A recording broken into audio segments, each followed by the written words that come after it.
There were two kind of boys that I dated in college.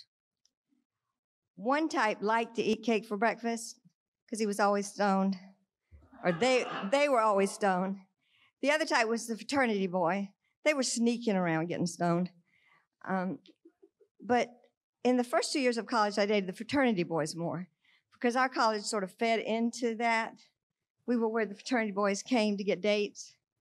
And I was dating one boy sort of seriously.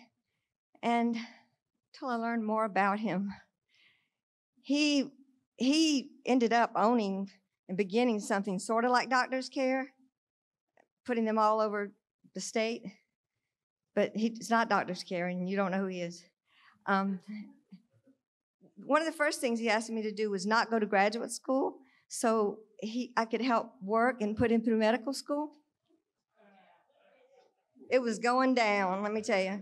We were lavaliered, but I didn't understand what that meant. I remember asking my roommate, can I still date other people? And I did. I'd never been lavaliered. He was the president of the student body at a pretty prestigious college, too. Not that prestigious because it was in South Carolina. The big thing came when he started asking me about my virginity, which he was constantly trying to take. He would say, are you really a virgin? Yes, I'm really a virgin. Well, the boys from my hometown said, you are not a virgin. I was beginning to get really irritated. This virgin thing that I had held off on for so long was beginning to be a burden. One of my friends asked me to go to the library to meet a guy that she thought I might like. He was a hippie guy. He ate cake for breakfast. He was so charming to me because I'd never dated a hippie. And pardon me using that phrase a lot because it's a little cliche, but that's what it was called then, you know? I mean, he'd get noticed for his hair and everything, and he was good looking. He was also stoned all the time, I believe.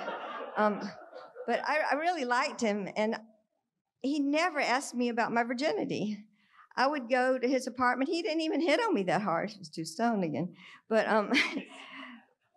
we would I'd go to his little hippie house, and we'd listen to hippie music, and we'd drink Mateus Rosé, and we'd have Bob Dylan playing in the background, and man, I was really smitten. And I decided, this is it. This is the one.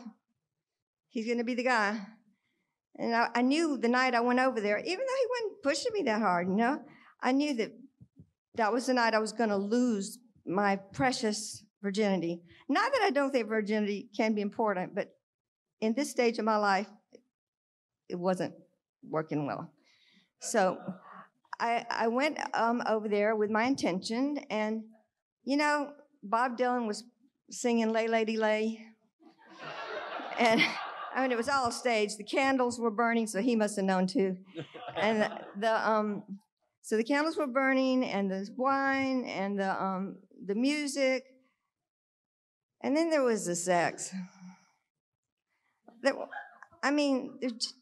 had a little problem with the birth control method, so it just wasn't that good.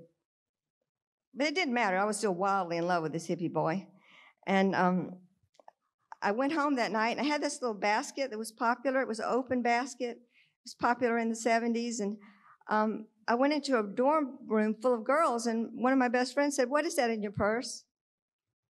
I said, "That's a dried rose." And I'll let you figure that one out. That dried rose was going to cause me a lot of heartache in the next few days. He didn't call. So I went over to his little hippie apartment and sat on the steps all day waiting for him to come home. Then I realized, why would he be coming home? He never goes anywhere. He doesn't go to class. He doesn't work. Now, really, he was a nice guy, and I'm leaving out all that good part about him. But he didn't go anywhere. And finally, his landlady came out and said, "Are you looking for that boy with the long hair?" "Yeah." She said, "He packed up all his stuff and went out to Colorado." So the first heartbreak that came was Alan was gone. My Al, my sweet Al, gone. And I never heard from him again, except I got one message from my roommate written on those little pads that said, "Who called?" Al called. He called one time, months later, and I never saw him, heard from him again. I started dating his best friend, but that's another story. The end of this story is, well, I didn't get my period.